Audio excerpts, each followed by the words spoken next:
नमावे पाय हे माझे उचित, नमावे पाय हे माझे उचित, आशीर्वाद हित तुमचिया, कृपेचा ओरस न समाये पोटी, म्हणून उपराटी वचनेही, तुमचे उष्टावळी ते माझे भोजन, तुमचे उष्टावळी ते माझे भोजन, झाडावे अंगण केर पुण्ये, कृपेचा ओरस न समाये पोटी, म्हणून उपराठी वचनेही, पर्यायसे पुण्य नाही माझे गाठी, पर्यायसे पुण्य नाही माझे गाठी, जेणे पडे मिठी पायासने, कृपेचा ओरस न समाये पोटी, म्हणून उपराठी वचनेही, तुका म्हणे राहे आठवण चित्ते, तुका म्हणे राहे आठवण चित्ते, ऐसी कृपा संती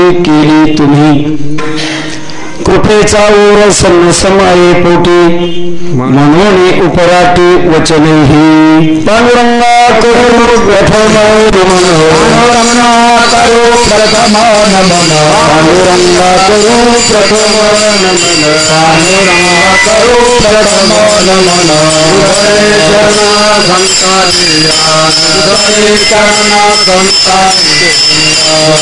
चरणा संता चरणा संता संताने कथेचा विस्तारू, संताने कथेचा विस्तारू, संताने कथेचा विस्तारू, संताने कथेचा विस्तारू, बाबाजी सद्गुरुदास तुकार, बाबाजी सद्गुरुदास तुकार, बाबाजी सद्गुरुदास तुकार, जवांचे केलिया स्मरण हुए सकळ विद्यांचे अधिका, तेच वंदो श्री चरण श्री गुरूंचे, ते नमस्कारून आता,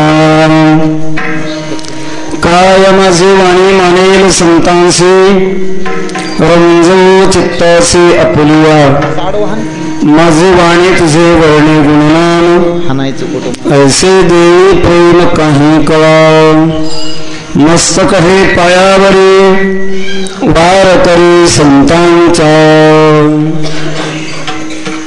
नमावे पाय हे माझे उचित, आशीर्वादे हित तुमचिया, कृपेचा ओरस न समाये पोटी, म्हणून उपराठी वचनेही, अनंत कृपा सागर विश्ववंदनीय विश्वोद्धारक जगद्गुरु श्री तुकोबाराय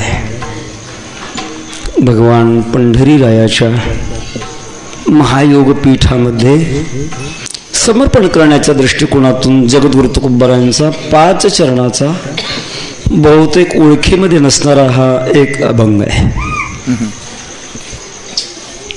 जगद्गुरु तुकाराम महाराज संत चरणाला प्रार्थना करतात, एक प्रकारचा संवाद साधतात. काही वेळा असं असतं काही शब्दात घुसत असताना प्रश्नाकडे गेल्याशिवाय उत्तराचं हृदगत कळत नाही. वैकुंठवासी परमपूज्य गुरुवर्य मामासाहेब म्हणायचे, एखाद्या फोनवर मनुष्य बोलत असताना दूर असून ऐकणाऱ्या माणसाला बोलणारा माणूस काय बोलतो याच्याहून तिकडचा काय प्रश्न हा ओळखून घ्यावा लागतो. तसं महाराजांच्या भाषेवरून हा एक प्रकारचा संवाद आहे, जिथे प्रत्यक्षात संत चरणांची सान्निध्यता आहे.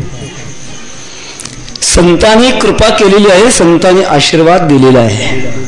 याच्यातून जीवनात घडलेला जो बदल आहे त्या बदलाचा परिणाम जगद्गुरु तुकोबारायांना संत चरणारविंदी समर्पण करायचं आहे. गंमत अशी, माणसं जेव्हा माणसाबरोबर बोलतात तेव्हा बोलण्याचे प्रकार 3 होत असतात. एक वाद, दुसरा विवाद आणि तिसरा संवाद. वाद या शब्दाचा मराठीतला अर्थ भाई मागे सरून आपसामध्ये जे होतं ते त्याला आपण वाद म्हणतो. पण इथे तो वाद अपेक्षित नाही. वदवदती आत्मतत्वज्ञान बोलणे याला देखील वाद म्हणतात. तीर्थे तीर्थे निर्मलम साधु वृंदम वृंदे वृंदे तत्वचिंतानुवादः वादे वादे जायते तत्वबोधः बोधे बोधे भासते चंद्रचूडः. संत मंडळी जी काही बोलत असतात त्याला वाद म्हणतात. पण ऐकणाऱ्यांचा कुठलाही प्रतिपक्ष नसतो. असं जेव्हा असतं जेव्हा संत जेव्हा जगाच्या हिताकरता बोलत असतात त्या बोलण्याला एक प्रकारचा वाद म्हणत असतात. दुसरा प्रकार आहे विवादाचा. जेव्हा दोघांच्या बोलण्याचा विषय एक येत नसतो, विरुद्ध विषय असतो, तेव्हा दोघांच्या बोलण्याला विवाद असं म्हणतात. एखादा सिनेमा शौकीन आणि वारकरी जवळजवळ बसून प्रवासात जावे, जाता जाता आपसात बोलावे, त्यांचा संवाद होणार नाही, वाद होणार नाही, होणार तो विवादच होणार, कारण दोघांचे विषय वेगळे वेगळे. जगद्गुरु तुकोबारांच्या गाथामध्ये आपल्याला एक विवाद आढळतो. महाराज जगाकरता हातामध्ये देऊन समाजाच्या दारापर्यंत जाऊन पोहोचले आणि मोठ्याने बोलू लागले की कोणी घेता का दे, देव घ्या कोणी, देव घ्या कोणी, आयता आला घर पुसून. हा, अशा पद्धतीनं महाराज हाक मारतात. पण समाजाने त्यांना उत्तर कसं दिलं? विरुद्ध दिलं. देवाना लागे देवाना लागे देवाना लागे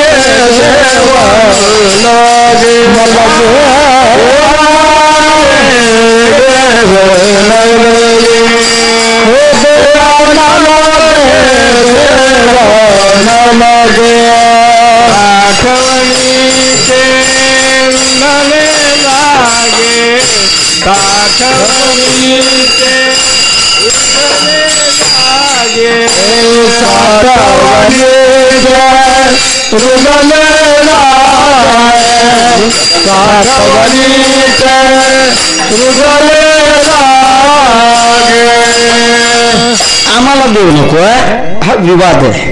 आणि तिसरा एक प्रकारचा संवाद आहे. संवादामध्ये दोघेही बोलत असतात, समोरचाही बोलतो आणि उत्तर देणाराही बोलतो. संवादाचे हे स्वरूप आहे.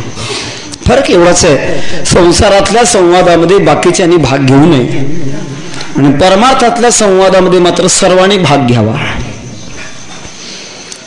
संसारातल्या संवादामध्ये त्रयस्थ माणसांनी अजिबात भाग घेऊ नये. जर भाग घेतला तर त्याच्या परिणामामध्ये त्याला एक वेगळं विशेषण मिळतं, ते म्हणजे मूर्ख. आपल्या देशामध्ये एक असा प्रसंग आहे. राजा भोज आपल्या दरबारातलं काम संपलेलं होतं आणि घरात गेला होता. त्याची सौभाग्य होती आणि तिची मैत्रीण, दोघे काही बोलत होते. बोलत असताना कारण नसताना भोजराजाने मध्ये प्रवेश केला. प्रवेश केल्यानंतर पत्नी देखील थोडीशी विद्वानच होती. तिने विचार केला आमच्या दोघींच्या बोलण्यामध्ये यांच्या बोलण्याचं काही कारण नाही, आणि असं असताना विनाकारण आमच्यात प्रवेश घेतला. तेव्हा आपल्या पत्नीने सांगितलं, अहो मूर्ख, आमचं बोलणं चाललंय. कोण म्हटली? पत्नी म्हटली. एखाद्या वेळा 21व्या शतकामध्ये हे सहन करणं शक्य आहे, कारण 21व्या शतकातले भोज हे खूप सहनशील आहेत. त्या काळातला भोज राजा त्याने हे सहन करावं म्हणजे कसं करावं, पण तो थोडासा विचारीच होता. त्याने विचार केला, आपली पत्नी आपल्याला मूर्ख म्हटली, पण याचा आपण संशोधन केल्याशिवाय पुढचा विचार घ्यायचा नाही. बघता बघता बघता कोणाला विचारावं अशी पंचायत पडली. अशी एक म्हण आहे मराठीमध्ये, मान सांगावा जना आणि अपमान सांगावा मना.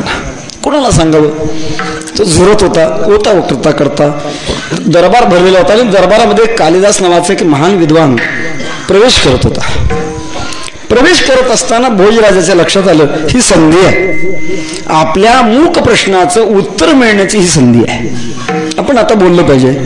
जेव्हा कालिदास मध्ये प्रवेश करत होते तेव्हा भोजराजाने हाक मारली, या मूर्ख. महान विद्वान पंडित असताना आणि दरबारामध्ये मूर्ख म्हणणं म्हणजे इतकं सोपं नाही. कालिदास हे विद्वान होते. भोज राजाकडनं उत्तर मिळेपर्यंत त्यांनी सहन केलं आणि जवळ आल्यानंतर विचारलं, राजे तुम्ही मला मूर्ख म्हटला, ठीक आहे, पण कोणत्या कारणाने मला मूर्ख म्हटलात मला हे थोडं समजण्याची गरज आहे. जगामध्ये मूर्ख असतात ते 5 प्रकारचे असतात. खादम न गच्छामी, खात खात जाणारे पहिल्या क्रमांकाचे मूर्ख. तिथं काय असं काही सांगितलं नाही की फक्त अन्न खातच चालणारे तेवढेच मूर्ख असं नाही, बाकीचं काय असेल ते खात खात चालणार ते सगळेच मूर्ख. खादम न गच्छामी, हसन जलपे, कारण नसताना हसत हसत काहीतरी बडबड करत राहायची. दुसऱ्या क्रमांकाचं मग गतम न शोचाने, वस्तू हरवली आहे आणि हरवलेल्या वस्तूच्या शोकामध्ये रडत बसणारा तिसरा मूर्ख. करतम न म्हणणे, एखादी गोष्ट कामगिरी केली आणि केल्यानंतर तिच्या बाबतीमध्ये आपली फुशारकी मिळवणारा चौथा मूर्ख.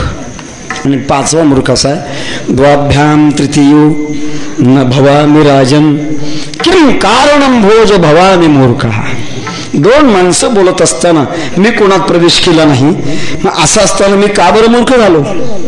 तेव्हा भोजराजाच्या डोक्यात प्रकाश पडला की दोघात तोंड घालणं म्हणजे मूर्खपणाचं लक्षण आहे.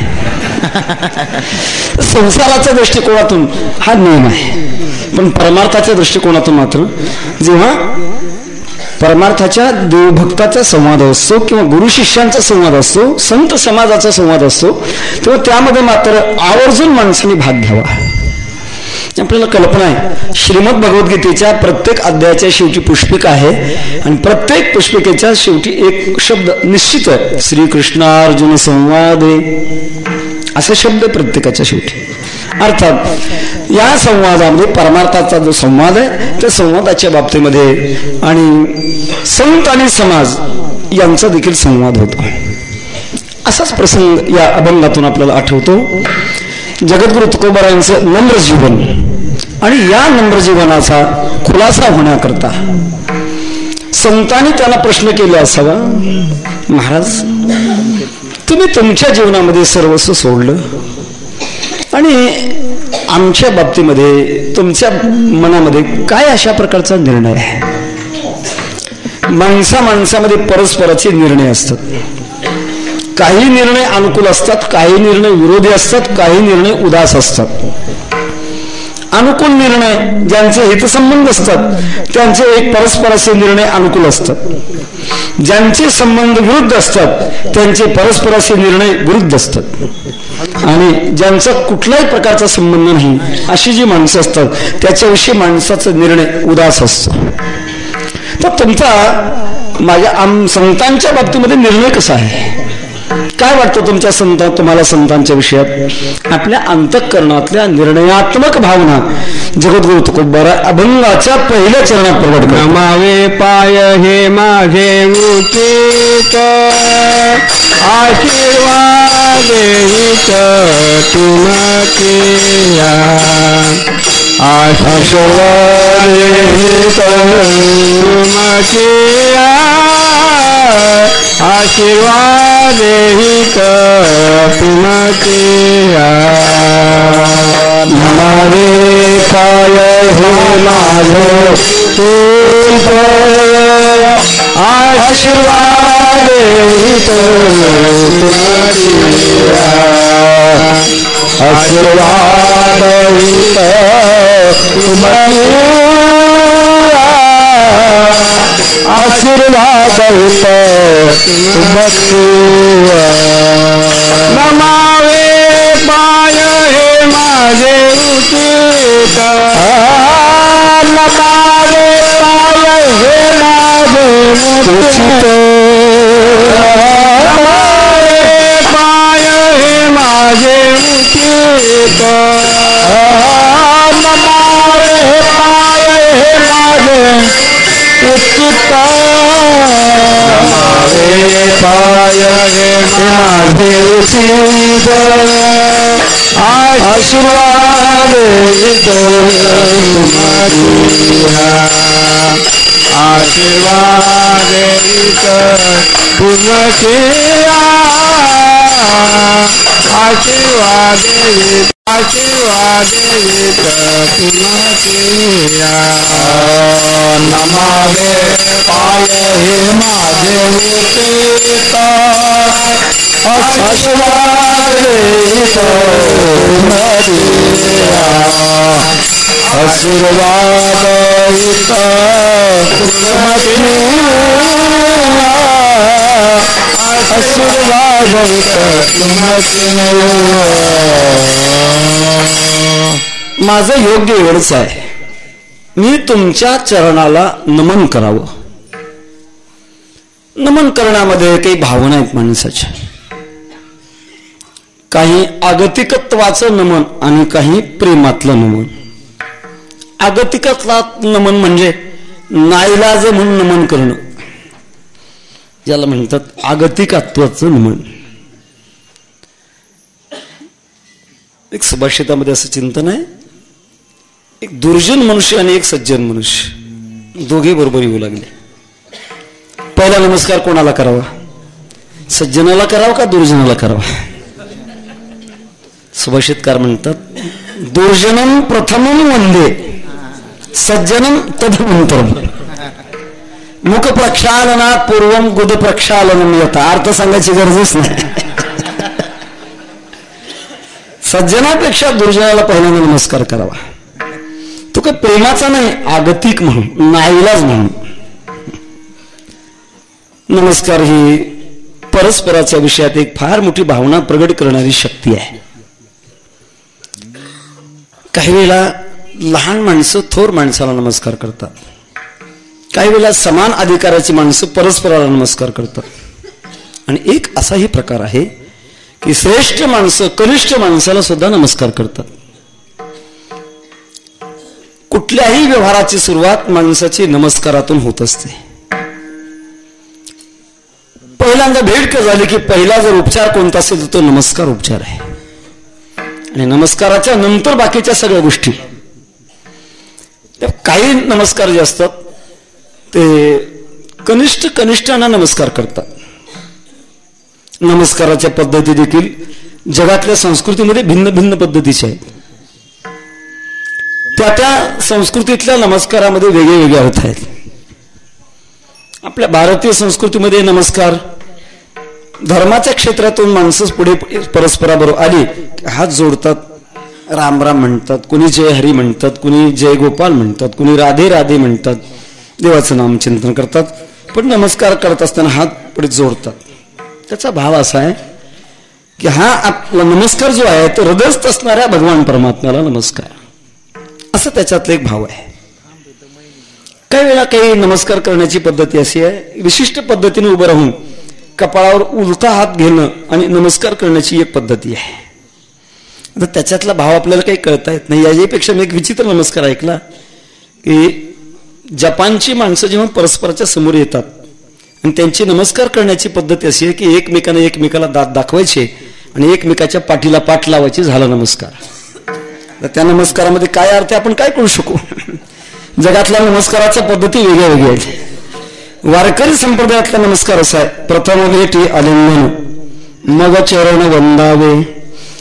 नमस्कार करण्यामध्ये आपला सर्वस्व अहंकार बाजूला ठेवणं आणि समोरच्याशी पूर्ण एक रस होणं हा नमस्कारातला भाव आहे.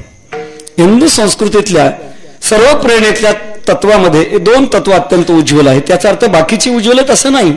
एक तत्व आहे एकता, तर दुसरं तत्व आहे समरसता. एकता हे हिंदू संस्कृतीचं मूळ तत्व आहे. एक हरी आत्मा जीव शिव समा वाया तो दुर्गमा नघालीन एकम सद्विप्रा बहुधा वदंती. परमात्मा तत्व एक आहे आणि त्या एक तत्वाची वाटचाल आपल्याला करायची आहे, असा एक प्रकारचा संकेत आपल्या संस्कृतीमध्ये असतो.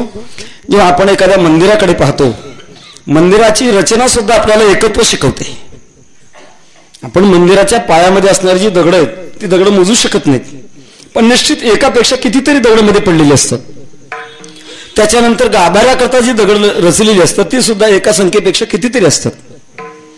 शिखर तयार करत असताना ज्या विटा रचलेल्या असतात त्या सुद्धा एकापेक्षा कितीतरी विटा रचलेल्या असतात.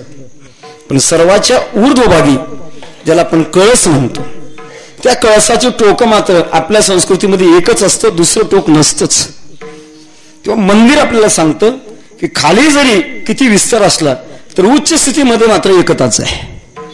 असा एकतत्वाचा तत्वभाग आपल्या संस्कृतीमध्ये आहे. त्याचप्रमाणे समरसता हे देखील आपल्या संस्कृतीचं मुख्य तत्व आहे. समरसता म्हणजे एकमेकाशी एकरूप होणं, वेगळं राहू नये. मी का पडेन निराळा ऐसा सांडून सोहळा. वेगळा का झाला की दुःखाचं निमंत्रण आलंच. तेव्हा आपल्या भावनेने म्हणा किंवा हृदयाच्या अनुभवाने म्हणा जगामध्ये समरस झालं पाहिजे.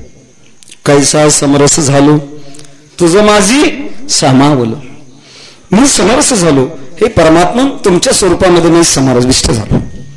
संसारामध्ये जीव जीवाला समरस करून घेत नाही, उलट तो बाजूला टाकतो. पण परमात्मा किंवा संत मात्र जीवाला समरस करून घेतात. समरस करून घेणं हे त्यांचं तत्व आहे. संताने सरता केलो तरी सावरी, संताने सरता केलो तरी सावरी. ओढू नका मागे, चला चला.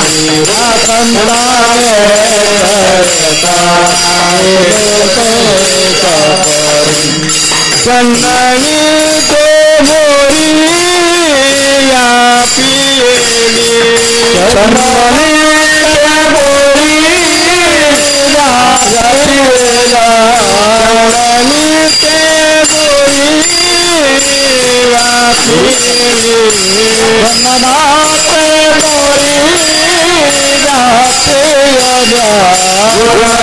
गुणदोषयाची नविचारी काही, गुणदोषयाची नविचारी काही, गुणदोषयाची नविचारी काही, गुणदोषयाची नविचारी काही. परमात्मा किंवा संत आपल्या स्वरूपामध्ये भाविक माणसांना परमार्थाच्या साधनेमधून समरस करून घेतात.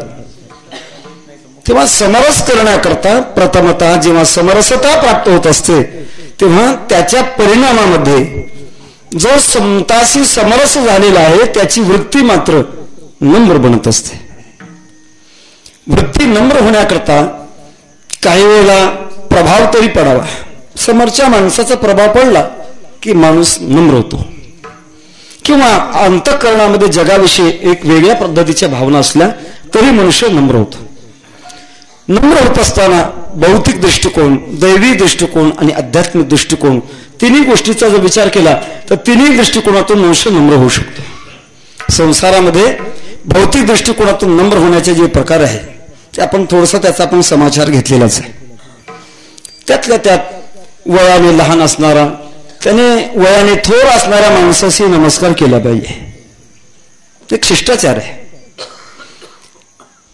आणि वयाने लहान असणाऱ्या माणसाने थोर माणसाला नमस्कार करावा, पण थोर माणसाने मात्र लहान माणसाला नमस्कार करू नये.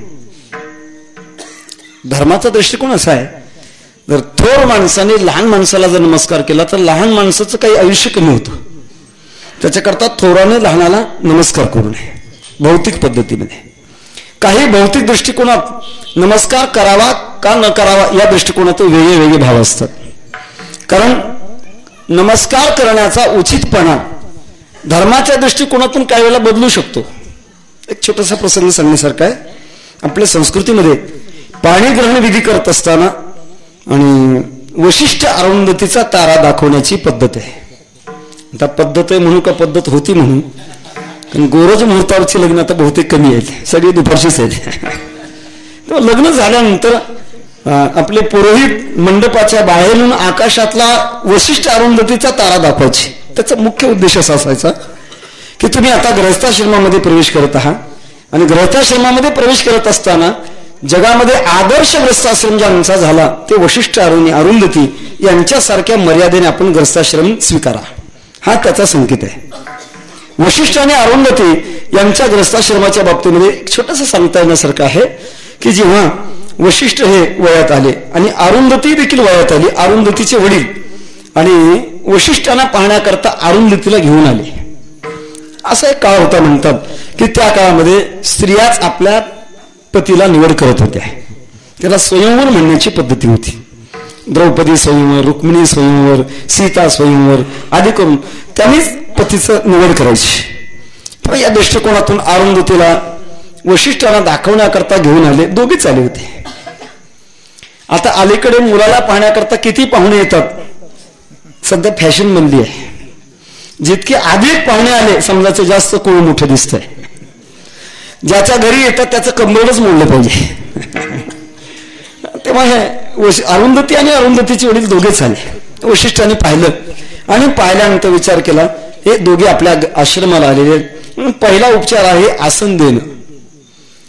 वशिष्ठाने 3 आसनं घेतली, 2 अरुंधती आणि अरुंधतीचे वडील आणि एक स्वतः करता आसन घेतलं. 3 आसन टाकले आणि टाकल्यानंतर आसनावर बसण्याकरता अरुंधतीचे वडील बसले, दुसऱ्या आसनावर वशिष्ठ बसले.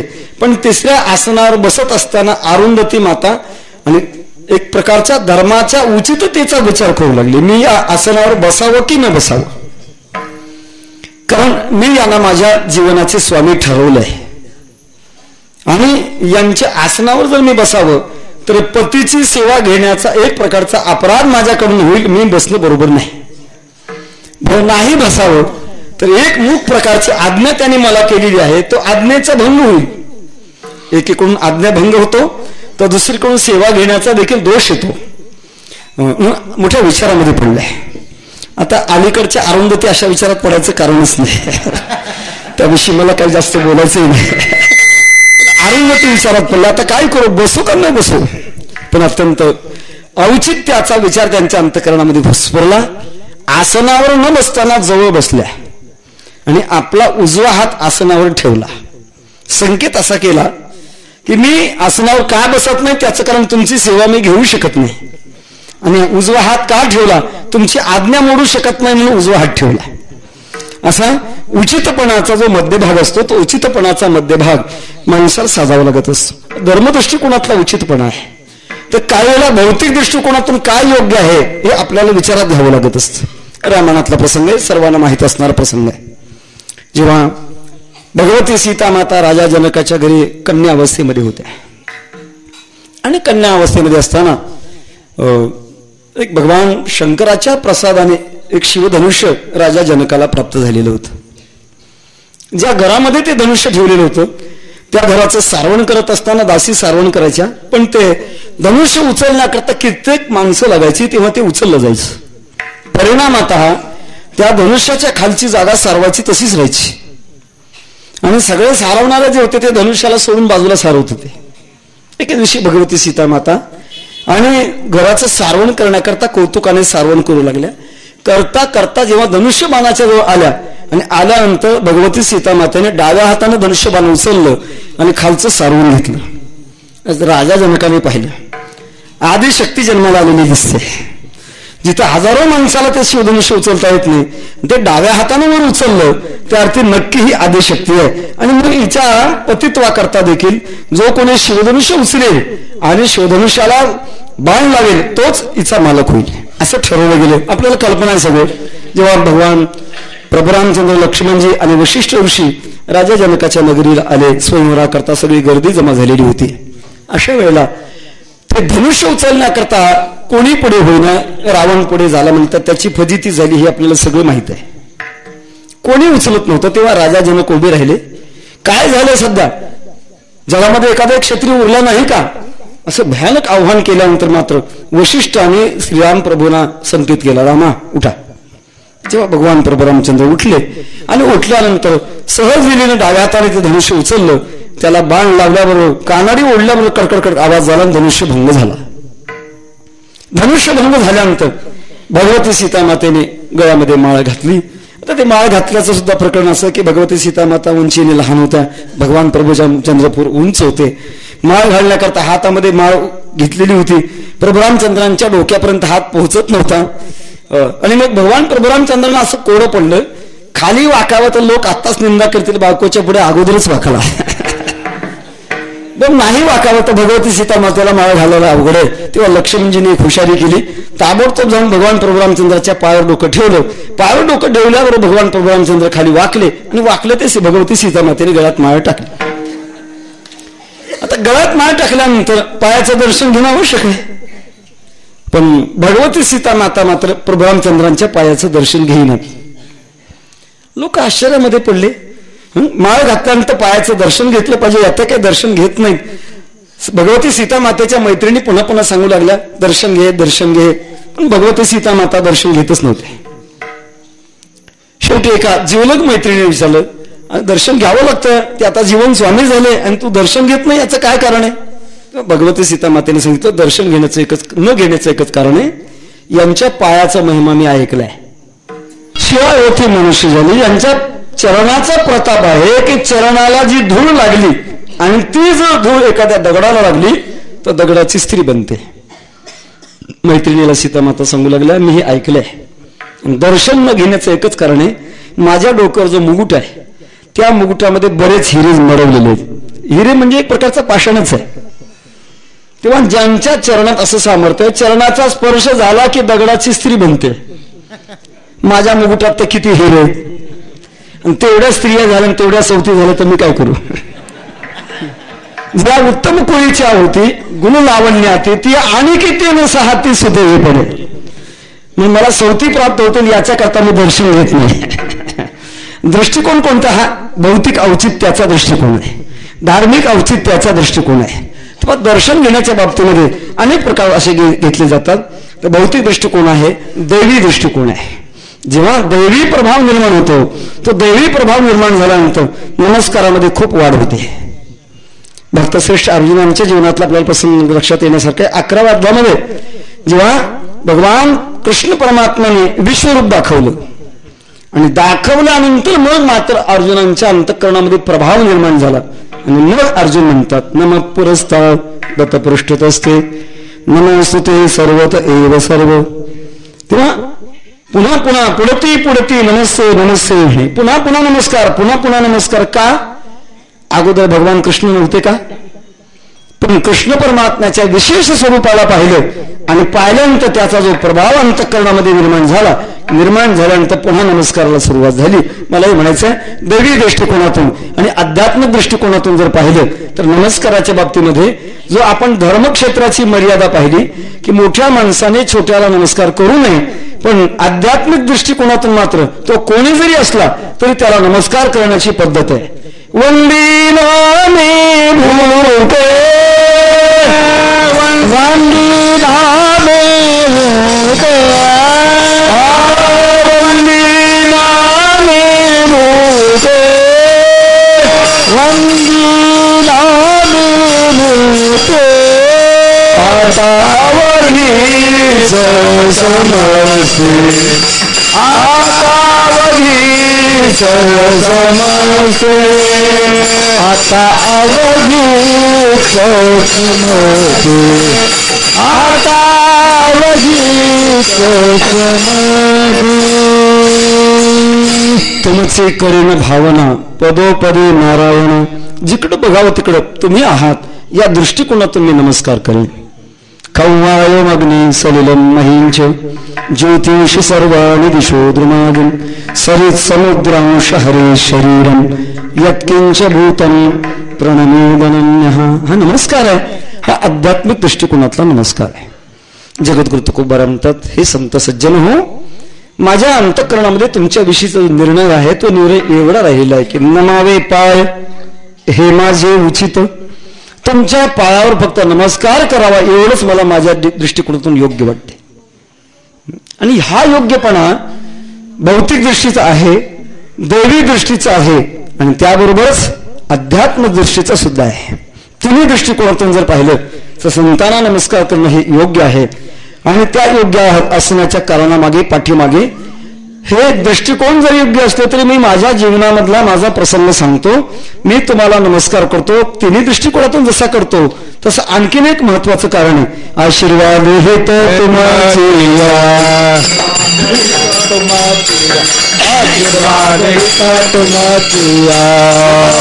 पाय हे माझे चित्त माझे पाय हे माझे चित्त पाय हे माझे चित्त नमावे पाय हे माझे चित्त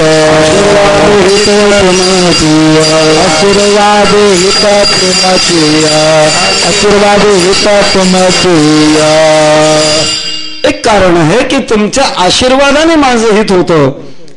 आणखी कारण असं की तुमच्या व्यक्तिमत्वाचा प्रभाव माझ्या जीवनावर पडला आणि म्हणून नमस्काराला मी, त्याच्याशिवाय माझ्याकडे दुसरं काही नाही. जेव्हा एखादा इतका मोठा उपकार असतो की त्या उपकाराची फेड कुठल्याही गोष्टीने करता येत नाही. फेड तर जाऊ द्या पण तो उपकार सांगता सुद्धा येत नाही. असे उपकार ज्या व्यक्तीकडून होत असतात तेव्हा मात्र त्या उपकाराच्या मोबदल्यामध्ये दुसरं काही करता येत नाही. माथा चरणी ठेवीजे भले हेची भले. महाराजचं एक अभंग आहे, काय वाणू आता नपुरे हे वाणी मस्तक चरणी ठेवी तसे. आम्हाला काही वर्णन करतात ना, आम्हाला एवढंच कळतंय की फक्त पायावर डोकं ठेवावं एवढं कळतंय. जसं जगद्गुरु तुकोबा यांच्या संबंधामध्ये श्री रामेश्वर भट्ट म्हणतात, विठ्ठल विठ्ठल तुकिता तुलनेसी ब्रह्म तुकासी आले म्हणून रामेश्वरे चरणी मस्तक ठेवले. जेव्हा हा प्रभाव निर्माण झाला त्या प्रभावाच्या प्रक्रियेमध्ये महाराज म्हणतात मी त्यांच्या चरणामध्ये मस्तक ठेवलं. तसं महाराज इथे म्हणतात मी आशीर्वादे हित तुमची आहे. तुमचा आशीर्वाद जर मिळाला तर माझं हित होतं. आशीर्वाद ही एक प्रकारची अमूर्त शक्ती आहे. अभंगामध्ये असा विचार आहे, एका बाजूला कृपा देखील आहे तर दुसऱ्या बाजूला आशीर्वाद सुद्धा आहे. कृपा जी असते, कृपा करणारा आपला स्वतःच्या प्रेरणेने कृपा करत असतो आणि आशीर्वाद घेत असताना मात्र आशीर्वाद मागावा लागतो. विठ्ठल विठ्ठल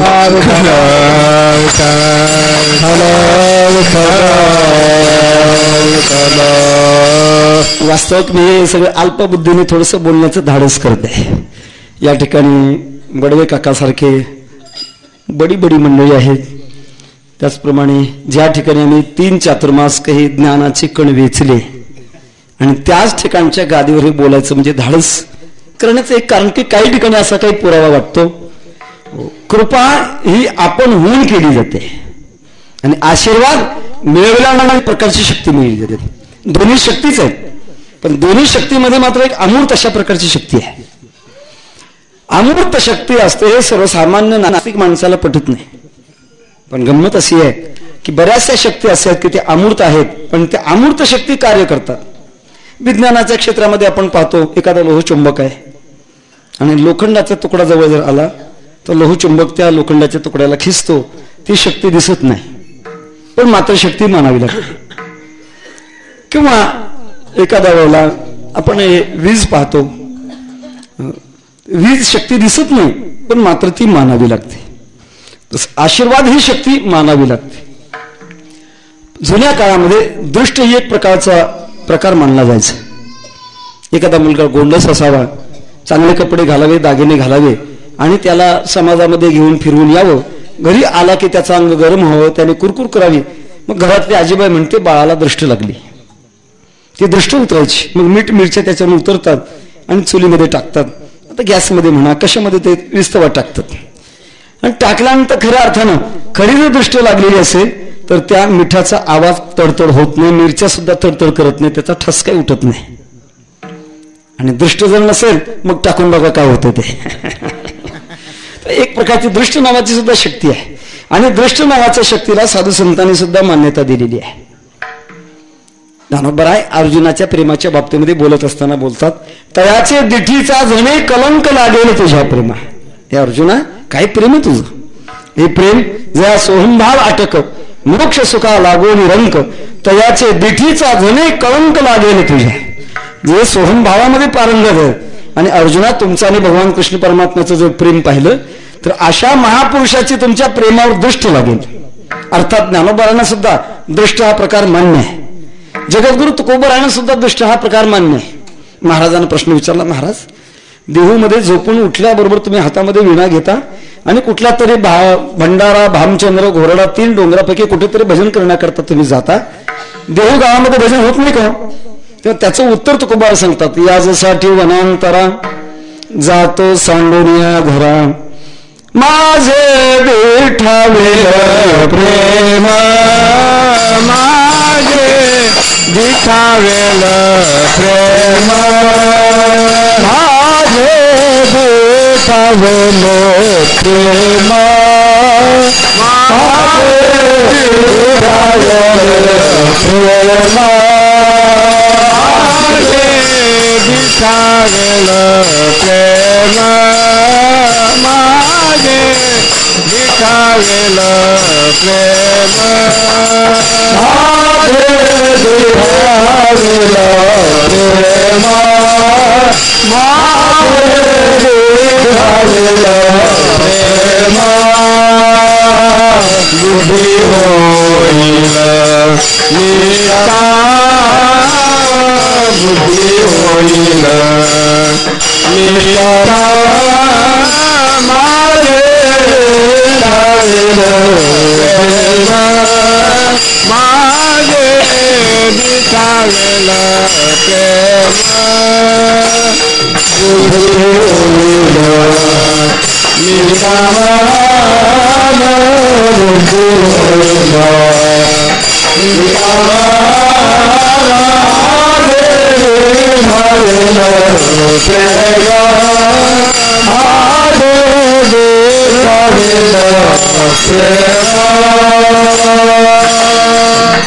माझे दिठावेल प्रेम बुद्धी होईल निष्काम. दिठावेल म्हणजे दृष्ट लागेल. दृष्ट एक प्रकारची अमूर्त शक्ती आहे. तसं आशीर्वाद ही सुद्धा अमूर्त शक्ती आहे. शाप ही सुद्धा अमूर्त शक्ती आहे. आता एवढंच म्हणता येईल की शापाची शक्ती होती असं म्हणावं लागेल.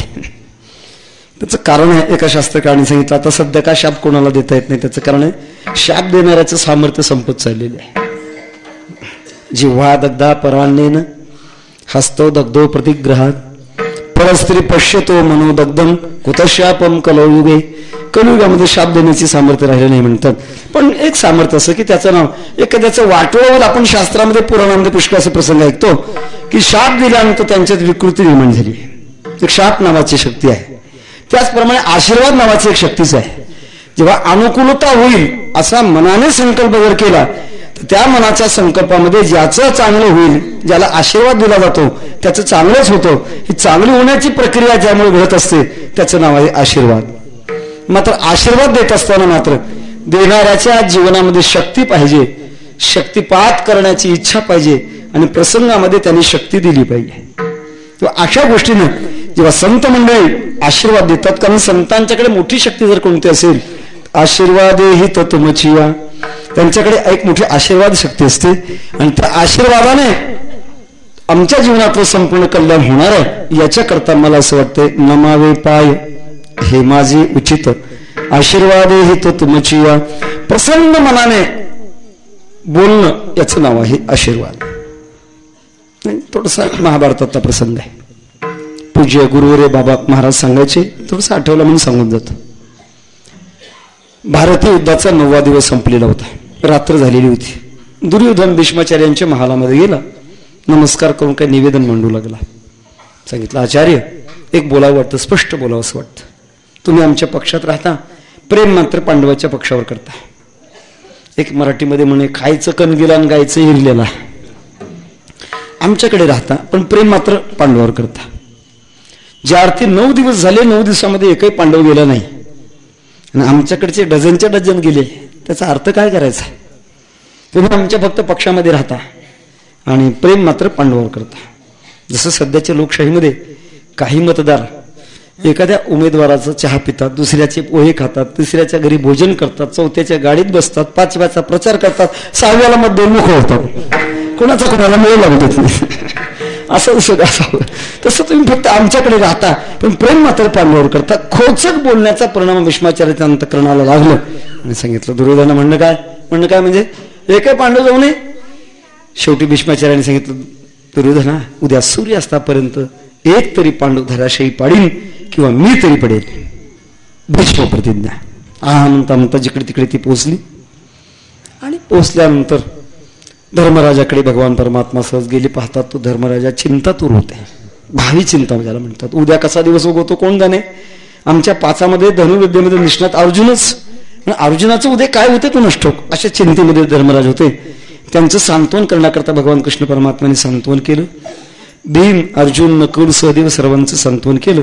नंतर द्रौपदीच्या महालामध्ये गेले. द्रौपदी देखील चिंतातूर होते. भगवंताने सांगितलं द्रौपदी एक कर. भल्या पहाटे भीष्माचार्यांच्या महालामध्ये जायचं आणि ते पहाटे उठत असतात भगवत चिंतन करत बसत असतात. जात असताना मात्र डोक्यावरचा बुरखा घ्यायचा. आपल्या देशामध्ये पूर्वी बुरखा घेण्याची पद्धती होती. नाकाच्या शेंड्यापर्यंत डोक्यावरचा पदर असणं याचं नाव बुरखा. असं बुरखा घ्यायचं. हाताच्या काकणाचा आवाज होऊ द्यायचा नाही आणि अत्यंत शांत चित्ताने आवाज न होताना एकदम पायावर डोकं ठेवायचं, तोच हातातल्या काकणाचा आवाज करायचा. द्रौपदीने सांगितलं, कृष्णा इतक्या अविळीने जाणार तरी कसं बरं? दुसऱ्याला घेऊन गेले तर बोबाटा झाल्याशिवाय राहणार नाही, कसं जाणार? भगवान कृष्ण परमात्म्याने सांगितलं, द्रौपदी मी आहे ना तुझा भाऊ, माझ्या खांद्यावर बसायचं जायचं. जेव्हा भगवान कृष्ण परमात्मे भल्या पहाटे द्रौपदी मातेला आपल्या खांद्यावर बसवलं आणि भीष्माचार्यांच्या महालाच्या दाराशी उभे राहिले. द्रौपदीला सोडलं आणि जा म्हणले. आता द्रौपदी माता गेल्या, सांगितलं तयारीप्रमाणे गेल्या, पायावर डोकं ठेवलं आणि हाताचा काकणाचा आवाज केल्याबरोबर भीष्माचार्यांच्या लक्षात आलं की कोणीतरी स्त्री आपल्या दर्शनाकरता आलेली आहे आणि अत्यंत प्रसन्न मनातून आशीर्वाद दिला, अखंड सौभाग्यवती भव. लागलीच द्रौपदीने आपला वरचा बुरखा मागे थोडा सारला आणि हात जोडले आणि विचारलं, आचार्य तुम्ही आशीर्वाद दिला का आश्वासन दिलं? मला वाटतं दोघातला फार फरक आहे. भीष्माचार्य विचारतात, द्रौपदी तू एवढे आवेळी आलीच कशी? एकटी आली का? म्हणजे एकटी नाही आली, मला आणणारा कोण आहे? तो दाराशी उभा आहे.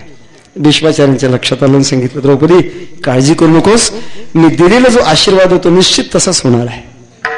प्रसन्न मनाने जेव्हा अंतःकरणातून एक काही बोलणं येत असतं त्याला आशीर्वाद म्हणतात. महाराज म्हणतात, आशीर्वाद ही तुमची. हा जसा आशीर्वादातून जीवनाच्या साधनेची प्रेरणा मिळते आणि साधनेचा प्रवास होत राहतो, तो प्रवास जेव्हा पूर्णत्वाला जातो आणि पूर्णत्वाच्या शेवटच्या क्षणामध्ये जी शक्ती दिली जाते तिचं नाव कृपा. महाराज म्हणतात, ती कृपा तुम्ही माझ्यावर केलेली आहे. अभंगाच्या दुसऱ्या चरणात सांगतो, कृपेचा उरस न समाये पोटी, म्हणून उपराती वचनेही, म्हणून उपराती वचनेही.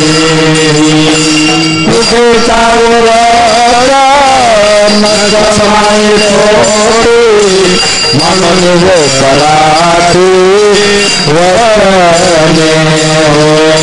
म्हणून उपराती वचने. कृपेचा उरस न समाये पोटी, म्हणून उपराटी वचनेही. तुम्ही माझ्यावर कृपा केलेली आहे. ज्ञानेश्वर महाराजांनी रेड्यावर कृपा केली. तर रेड्याने आशीर्वाद मागितला होता, मला आशीर्वाद द्या म्हणून. त्याला काय कळत होतं, पण स्वतःहून त्याच्यावर एक अद्भुत शक्तीचा शक्तिपात करणं याला कृपा म्हणतात. तुम्ही माझ्यावर कृपा केली. तुम्ही कृपा केली संती गंगे चाली ओघाची. ते संत कृपा करतात गंगेच्या ओघाप्रमाणे, गंगेच्या चालीप्रमाणे कृपा करतात. गंगेची चाल कशी असते? ज्ञानोबरांना विचारा. फेडीत पापताप, पोखीत तिरीपची पादप, समुद्रा जाय आप, गंगेची जसे. ज्ञानेश्वर महाराजांनी गंगेची चाल सांगितली. माणसामध्ये बऱ्याच चाली असतात. काही माणसं कोणत्या चालीची असतात? वेगळ्या वेगळ्या चाली असतात. तेव्हा गंगेची चाल वेगळी, ती अत्यंत सरळ चालीची. तिचा ओघ त्याचप्रमाणे आहे आणि त्या ओघाप्रमाणे ती आपल्या काठावरचे झाडं पोषित जाते आणि गंगेच्या प्रवाहात स्नान करणाऱ्या माणसाला ती निष्पाप करत जाते. ही जशी असे त्याप्रमाणे संतांची कृपा देखील अशाच पद्धतीची वाहत असते. तुकोबार म्हणतात, तुम्ही आमच्यावर कृपा केली आहे. कृपेचा ओरस, ओरस म्हणजे शुद्ध अशा प्रकारचा प्रेमाचा पाना फुटणं, याला ओरस म्हणतात. कृपेचा ओरस न समाये पोटी. तो इतकी तुम्ही आमच्यावर कृपा केलेली की माझ्या देहामध्ये, माझ्या जीवनामध्ये इतकी ती कृपा संपूर्णपणे प्राप्त झाली आहे, ती साठवण्याकरता सुद्धा जागा नाही, इतकी मोठी तुम्ही कृपा केलेली आहे. पण याकरता मी जी तुमच्या बरोबर बोलतोय, म्हणून उपराटी वचने ही. आता इथं थोडस जड जात आहे. संतांची उपराटी वचने कोणती? त्याच्यामध्ये दोन भाव आहेत. काही वेळेला संत इतकी मनाने सोजवळ असतात की सामान्यांना सुद्धा विशेष अशा प्रकारचं ते निर्देश करतात. जगद्गुरु तुकोबारांचा एक अभंग आहे, न करावी स्तुती माझे संत जरी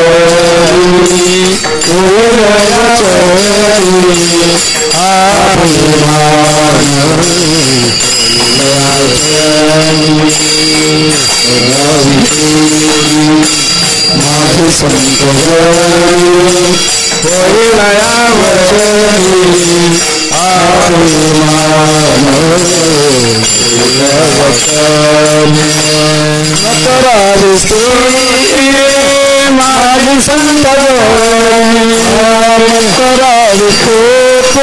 माझी संत करावे माझी संत करावे माझी संत करावे माझी संत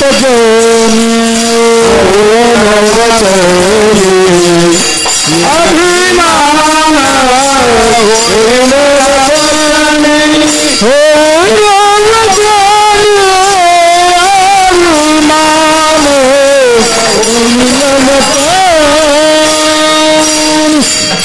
संत दुसऱ्यांना मोठे समजतात, दुसऱ्याला मोठं बोलतात आणि गंमत अशी की जो दुसऱ्याला मोठं समजतो मोठं मानतो तो खरा मोठा असतो, जो दुसऱ्याला छोटं समजतो तो खराच छोटा असतो. एक छोटासा प्रसंग वारकरी शिक्षण संस्थेच्या महापुरुषातल्या परंपरेचा एक छोटासा प्रसंग आहे. जुन्नर तालुक्यातले मारुतीबा ठोंबरे म्हणून होते.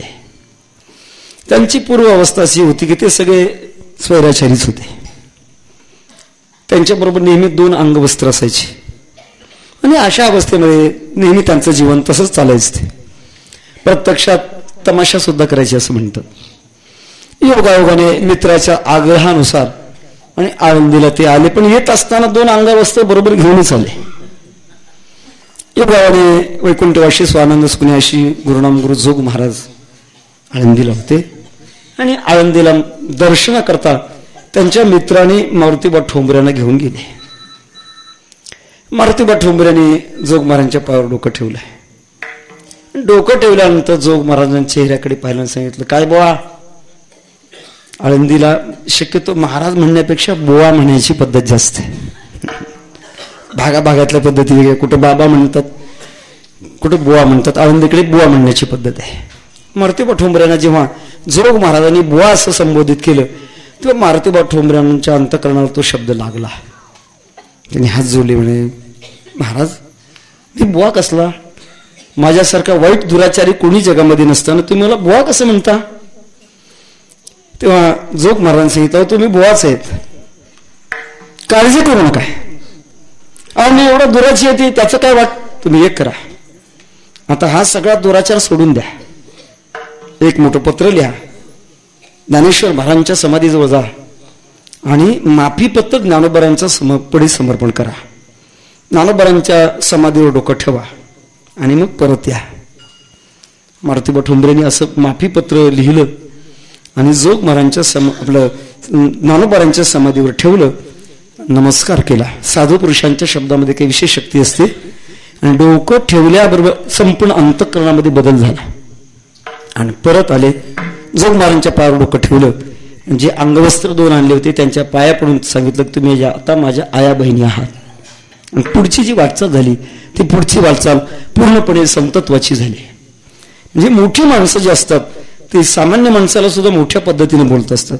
हे मोठ्याने सामान्यांना मोठं बोलणं हे सुलट वाक्य का उपराटे वाक्य आहे? उपराटच वाक्य आहे. म्हणून हे उपराठी वचने. त्याचा दुसरा आणखी एक असा अर्थ आहे. उपराटे बोलणं म्हणजे संतांच्या जवळ बोलत असताना किंवा राहत असताना वागत असताना अत्यंत मर्यादा असावी लागते.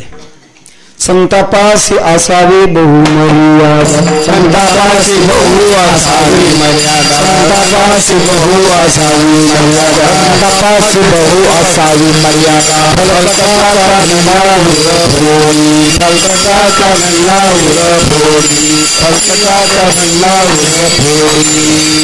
संतांच्या जवळ खूप मोठी मर्यादा असावी. फलकटपणा करू नये, स्वैरपणा करू नये. तेव्हा खूप मोठी अशा प्रकारची मर्यादा असावी लागते. जसं धर्माच्या क्षेत्रामध्ये खूप मोठी मर्यादा असावी लागते. एक प्रसंग आमच्या पिताश्रीकडनं ऐकलेला आहे. वैकुंठवासी गुरुनाम गुरु बंकट स्वामी महाराज यांना असं वाटायचं की आपल्या वारकरी संप्रदायामध्ये तत्वज्ञानाचा अभ्यास करणारी माणसं भरपूर असावी, पण त्या काळाला एका मोठ्या अभ्यासू विद्यार्थ्याला स्वामी महाराजांनी काशीला एका विद्वान पंडितांच्याकडे अभ्यास करण्याकरता नेऊन ठेवलं. प्रसंग असा होता, स्वामी महाराजांची आणि इतर शिष्याची वर्तणूक जी होती ती मायलेकरासारखीच वर्तणूक, कुठल्याही प्रकारच्या धाक नाही, अत्यंत प्रेमानं वागणं. पण जेव्हा काशीला जेव्हा शिकवण्याकरता ठेवलं, पहिल्या दिवशी पाठाला गेले. पण पाठाला गेल्यानंतर पहाट सुरू होणार, बसत असताना मांडीवर मांडी चढून बसले. ते आचार्य आले, व्यासपीठावर बसल्याबरोबर त्यांनी विचारलं, तू कोण रे? म्हणजे मी महाराष्ट्रातला. ताबडतोब सांगितलं, उठ निघून जा, तुला जिथं बसायचं कळत नाही तिथं तत्वज्ञान काय घेणार आहे. मोठ्या माणसाचं खूप मोठ्या मर्यादा असाव्या लागतात. तर सांगण्याचा मुद्दा असा मर्यादा असताना सुद्धा जर काही संतांच्या बाबतीमध्ये प्रतिवचन जर केलं तर प्रतिवचन करणं म्हणजे एक प्रकारचं उपराटे बोलणं आहे. संतांनी काही बोलल्यानंतर अजिबात न बोलणं आणि सगळं त्यांचं बोलणं पूर्णपणे मान्य करणं. मान्य करत असताना काही अंशामध्ये त्यांना उत्तर जर दिलं तर ते उत्तर देणं म्हणजे उपराट अशा प्रकारचं वचन आहे. त्याला प्रतिउत्तराला आपण उपराट वचन म्हणतात, तुकोबार म्हणतात. हे संत सज्जन हो, तुम्ही माझ्यावर कृपा केलेली आहे आणि कृपा करण्याचा परिणाम म्हणजे मी तुमच्याशी काही बोलतोय, सलगी करतोय. जसं ज्ञानेश्वर महाराज म्हणतात, तरी सलगी करू बिहो तरी मिळो की पहा. आम्ही प्रेमाने लाडाने तुमच्या बरोबर बोलतोय, पण खऱ्या अर्थानं मर्यादा असे की तुमच्या पुढे बोलण्याचा सुद्धा आमचा खऱ्या अर्थानं अधिकार नाही. पण अधिकार नसताना सुद्धा तुमच्या बरोबर बोलतो. हे बोलणं म्हणजे एक प्रकारचं उपराट बोलणं आहे. जसं एखादा थोर मनुष्य सामान्य माणसाला बोलत असताना जर सामान्य मनुष्य त्याच्या बाबतीमध्ये जर कुचंबणा करून जर बोलू लागला तर त्याला क्रोध येतो आणि क्रोधाच्या भरामध्ये तो म्हणतो, का रे उलटं बोलतो का, असं असावं. तशा पद्धतीप्रमाणे संतांच्या जवळ कुठल्याही प्रकारचं बोलायला नको आहे, पण असं असताना सुद्धा त्यांच्याबरोबर आम्ही तुमच्याबरोबर बोलतो हे बोलणं म्हणजे एक प्रकारचं उपराट वचन आहे. संतांनी मोठं बोलून घेणं हे देखील उपराट वचन आहे, किंवा त्यांच्याबरोबर कुठल्याही प्रकारचं बोलणं हे देखील उपराट वचन आहे. किंवा मी प्रतिवचन तुमच्याबरोबर बोललो हे प्रकारचं उपराट वचन आहे. कारण तुम्ही मला प्रश्न केला, त्या प्रश्नाचं मी उत्तर देतोय आणि त्या उत्तरामध्ये कृपा तुम्ही माझ्याकडे कृपा केलेली आहे आणि कृपा करण्याच्या परिणामामध्ये तुम्ही विचारता की तुमचे माझ्याविषयी काय समजूत आहे. त्या बाबतीमध्ये मनावे पाय हे माझे उचित, आशीर्वाद हे तर तुमची. हे जे बोलतोय हे बोलणं सुद्धा एक प्रकारचं गौण आहे, ते उपराट उत्तर करण्यासारखं आहे. म्हणून तुम्ही संत सज्जनाने मला क्षमा मागावी. विठोबार खुमाई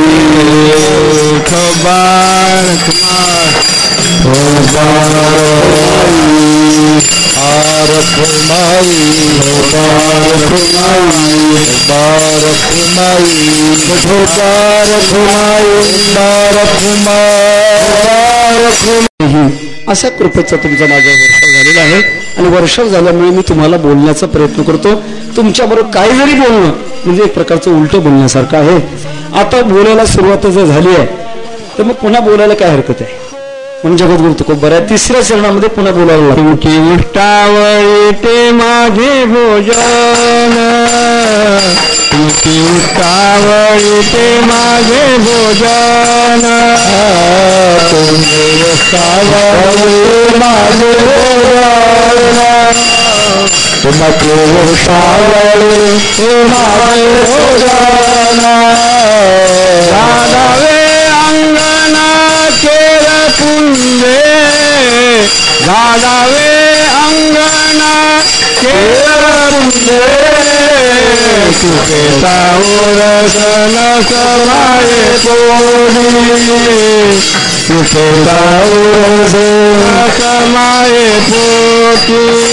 गाडावे अंगणा केरा कुंदे, गाडावे अंगणा केरा कुंदे, तुके सावरसन समाये पोटी, तुके सावरसन समाये पोटी. तुमची उष्टावळी ते माझे भोजन. माझ्या जीवनामध्ये असा एक प्रसंग आहे, मी जे जेवतोय ते तुमचं जे काही उष्ट ते जेवतो. जेवत असताना मनुष्य पोटाकरता जेवतो. पोटाचे प्रकार आहेत. स्थूल शरीराचं पोट वेगळं, इंद्रियांचं पोट वेगळं, मनाचं पोट वेगळं, बुद्धीचं पोट वेगळं, जीवाचं पोट वेगळं. गंमत अशी की जीवाचं पोट एकदा का भरलं की बाकीची सगळी पोट भरत असतात. प्रामुख्याने प्रपंचामध्ये आपण देहाचं पोट भरण्याचा प्रयत्न करतो, पण जन्म जरी गेला तर ते भरतच नाही. या पोटा कारणे गा झालो पांगिला जना, नसरेची बापमाय भिके नाही खंडना, पुढारा म्हणती एक तया नाही करुणा, श्वान हे लागे पाठी आशा बहुदारुणा. पोट भरतच नाही. विती एवढे पोट केवढा बोबाट तयाच. कबीर महाराज म्हणतात पेट बडा बाका सब पेट बड़ा बाका सबको लगा दिया धोखा, ये पेट बड़ा बाका सबको लगा दिया धोखा, ये पेट बड़ा बाका सबको लगा दिया धोखा, ये पेट बड़ा बाका सबको लगा दिया धोखा. पोटाने तुका म्हणे पोटे केली विटंबना विटंबना, दीन झाला जना किंवा भागी. देहाचं जे पोट आहे ना ते तशा पद्धतीने भरतच नाही. 5 गोष्टी तृप्त होत नसतात. जामाता चठरो जाया जात वेदो जलाशया, हे 5 प्रकार आहेत ना, कधी भरतच नाहीत. त्याच्यात पहिला क्रमांक आहे जावयाचा. म्हातारा होईपर्यंत जावयाच्या मनाची तृप्ती होतच नाही. एका सुभाषितकारांनी जावयाच्या बाबतीमध्ये असं निर्देश केलेला आहे, जावाई हा एक प्रकारचा माणसाच्या मागे लागलेला 10वा ग्रहच आहे. एरवी ज्योतिषाच्या दृष्टिकोनातून 9 ग्रह असतात, पण जावाई म्हणजे एक प्रकारचा 10वाच ग्रह आहे. एखादा ग्रह एखाद्याच्या राशीवर आला की तो त्याला सुख पडू देत नाही, तसा हा ग्रह एक प्रकारचा ज्याच्या राशीवर येतो ना तो त्याला सुख पडू देत नाही, आयुष्यभर सुख पडू देत नाही. आणि बाकीचे ग्रह जे असतात ते वेगळ्या वेगळ्या राशीवर येतात. हा ग्रह कोणत्या राशीवर येतो? सुभाषितकारांनी वर्णन केले, सदा वक्रहा सदा क्रूरहा सदा पूजामपेक्षते कन्या राशी स्थितो नित्यम, जामाता दशमो ग्रह. कन्या राशीवर बसलेला ग्रह हा कधी तृप्त होत नाही. मात्र हे शास्त्रकारांनी सांगितलेले आहे, हे सांगितलेले बिगर वारकऱ्याच्या जावयाचे आहे. जे वारकरी जे जावाई वारकरी नसतात त्यांचं आहे. जे जावाई वारकरी असतात त्यांचं म्हणतो हे वर्णन नाही का भारत महाराज. वारकरी असताना या जावाच्या पंक्ती जर बसले तर मला तर वाटतं ते वारकरी नाहीतच. रुसणं भोगणं कशा करता? रुसावं भोगावं आपल्याला सांगते. बाबाला त्याचा अनुभव नाही, पण जे वारकरी जावं त्यांना मात्र हे लक्षात ठेवलं पाहिजे की आपण कुठल्याही प्रकारचं रुसू नये. जे आहेत त्यांचा प्रश्न संपलेला आहे, आता जे होणार आहे त्या वारकऱ्यांनी सुद्धा विचारात घ्यावं. पहिला प्रकार जावई कधी भरत नाही. जठरो पोट कधी भरत नाही. प्रत्येकाने आपला आपला विचार करावा. आपण जन्माला आल्यापासून आपल्या जीवनात जेवण खात असताना आपल्या पोटामध्ये किती पोती धान्य गेलं असेल? कोणाच्या 300 पोती गेलं असेल, कोणाच्या 400 पोती गेलं असेल. ज्याचा ज्याचा जो जो गुरु संप्रदाय जसा मोठा असेल तसं तसं पोटामध्ये धान्य सुद्धा भरपूर गेलं असेल. पण गंमत अशी, इतकं धान्य पोटामध्ये जाऊन सुद्धा गेलं कुठं कुणास ठाऊक, सकाळी उठलं की भूक लागतेच. त्याचं कारण ते भरतच नाही. जात वेदो जलाशय या गोष्टी तृप्त होणाऱ्या नाहीतच. भोजन करत असताना पोट भरण्याकरता महाराज सांगतात, तुमची उष्टावळी ते माझे भोजन, मी दुसरं भोजन करणार नाही. हे जे भोजन आहे हे देहाचं भोजन नाही, इंद्रियांचं भोजन नाही, हे प्रत्यक्षात जीवाचं भोजन आहे. जीवाचं जे पोट आहे ते पोट एकदा का भरलं की सगळी पोट आपोआपच भरत असतात. तुका म्हणे जीवा थोर झाले सुख, नाठवे हे भूक तहान काही. बाकी सगळे धर्म त्या ठिकाणी लुप्त होत असतात. त्याच्याकरता हे मुख्य जे पोट आहेत जीवनत्वाचं, त्या जीवनत्वाचं जे पोट आहे त्याच्यात पूर्णता होण्याकरता जे काही लागतं अन्न, ते अन्न मात्र तुमच्या उष्टावळी ते अन्नाचं सामावलेलं आहे. तुमची उष्टावळी वास्तविक शास्त्राच्या दृष्टिकोनातून उष्ट खाणं निषिद्ध मानलेलं आहे. उच्छिष्टम अपि चामेद्यम भोजनम तामस प्रियम. इतर माणसाने उष्ट खाणं हे चुकीचं आहे, कारण ते तमोगुणी आहार आहे. पण जेव्हा गुरुशिष्य परंपरेमध्ये श्री गुरुची उच्चिष्टे अवचटे लाहे अवचटे, लाहे जे अवचटे. जर गुरुचं उष्ट थोडं जर खायला मिळालं तर तो समाधी सुखासारखा सुद्धा त्या समाधी सुखाला विटतो, अशी शक्ती त्याच्यामध्ये असते. कारण संत जे भोजन करत असतात, संतांचं भोजन सामान्य प्रपंचातलं भोजन नसतं. तुका म्हणे आहार झाला हा विठ्ठल अनासी. परमात्माच त्यांचा एक प्रकारचा आहार असतो. जनाबाई महाराज जेवायला बसल्या म्हणतात, आणि जेवायला बसल्यानंतर सहज कोणीतरी मैत्रीण आली, त्याने विचारलं, हो जनाबाई महाराज काय करताय? म्हणे मी जेवण करते. आज काय केलं जेवायला? जनाबाई महाराज सांगतात, देव खाते, देव पिते, देवासेवे मी बोलते. खायचा देवच आणि प्यायचं सुद्धा देवच. संत पुरुषांच्या सर्वच व्यवहारामध्ये एकच परमात्माचा व्यवहार झालेला असतो, आणि ते त्यांचं भोजन करत असतात. प्रवृत्ती निवृत्तीचे आटोनिया भाग, उतरिले चांग रसायन, या दोन्ही गोष्टीचा एकत्र अशा प्रकारचा अंतरंगाचा जो गाभा आहे, जे परमतत्व आहे, त्या परमतत्वाचा ते अनुभव घेत असतात. विठ्ठल विठ्ठल काला विठ्ठल.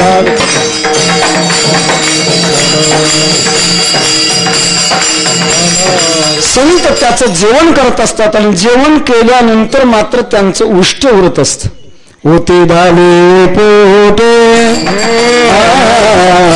होते झाले पोटे, होते झाले पोटे, होते झाले पोटे, मागे उरले मागे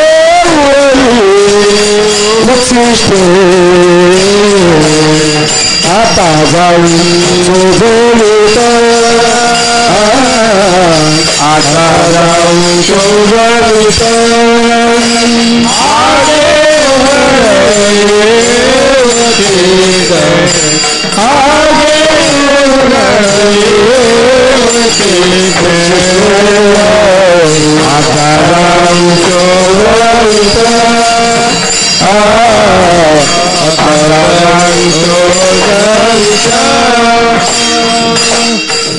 महाराजांचा सुंदर अभंग. जे ज्याचे जेवण तेच याचकासी दान, आता जाऊच जवीत जेथे वसतील संत. होते धाले पोटे मागे उरली उच्चिष्ठे, संतांचं पोट भरतं आणि भरून त्यांच्याकडनं शिल्लक राहत. एरवी प्रपंचामध्ये काय वेळेला ज्याचं जेवण असतं त्याचं त्याला पुरतं का नाही कोणास ठाऊक, हा सुद्धा प्रकार असतो. काहींचं पोट तर तसं भरतच नाही, संसारामध्ये काहींचं पोट तसं भरत नाही, आणि भरलं तरी पुन्हा ते मोकळं झाल्याशिवाय राहत नाही. इथं संतांच्या बाबतीमध्ये संत जे भोजन करतात, सेवितो हा रस वाटितो अनेका, घ्या रे होऊ नका रानभरी. तू काय म्हणे खातो आनंदाचे लाडू, घ्या रे चरफडू नका तुम्ही. प्रत्यक्षात परमात्म्याच्या स्वरूपाचाच अनुभव घेणं हा एक प्रकारचा भोजनाचा प्रकार आहे.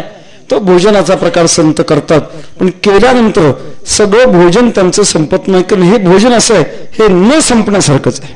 अजो नित्य शाश्वत ओयम पुराण नहन्य ते हन्य माने शरीरे. रूप करतात संत, हे परमात्म्याच्या स्वरूपाचा आनंद घेतात, अनुभव घेतात, आणि अनुभव घेतल्यानंतर तो जो अनुभव आहे तो अनुभव इतरा करता देखील तो शिल्लक राहतो. जाऊ नये नाव पावलेनी पार, मागेल आधार भोवतांचा.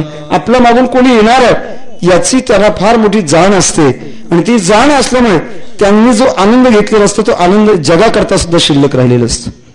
तुकोबारा सांगतात, अत्यंत नम्रतेने सांगतात, तुमची उष्टावळी ते माझे भोजन, संतांचे उच्चिष्ट बोलतो उत्तरे, कायम्या गवारे जाणावे. हे संत जे अनुभव घेतात त्या अनुभवाचं काहीच आपल्या वाट्याला आलेले, आलेया कपाळा थोडे बहु, जे काही थोडं बहुत आलेले तेच आपण बोलतो. अर्थात त्यांचं जे उष्ट राहतं त्या उष्ट्याच्या बाबतीमध्ये अत्यंत श्रद्धा साधकाच्या जीवनामध्ये असते. तो काय म्हणे, शेष सेवे नावडी वचन नोडी बोलिली ते. असं सर्वस्व जीवन त्यांच्या वचनावर, त्यांच्या अनुभवावर आम्ही आधारित ठेवतो. म्हणून तुमची उष्टावळी ते माझे भोजन. बरं, जेवण झाल्यानंतर काय करणार? झाडावे अंगण केर पुण्ये, मी संतांच्या दरबारात अंगण झाडण्याचं काम करीन. संतांच्या दरबारात अर्थात संतांचा जो मार्ग आहे तो मी झाडणार. गंमत अशी आहे, संतांच्या मार्गामध्ये केर येतो का, कचरा येतो का, असा प्रकार असतो. कालावधी अधिक जर झाला तर अधिक कालावधीमध्ये कालाच्या द्वारा त्या ठिकाणी काही गोष्टी येत असतात. जसं ग्रंथराज ज्ञानेश्वरी माऊलीने जगाला दिली आणि दिल्यानंतर काही कालानंतर ग्रंथराज ज्ञानेश्वरीमध्ये काही पाठ घुसले. ग्रंथ पूर्वीच अतिशुद्ध, परी पाठांतरी शुद्धाबद्ध.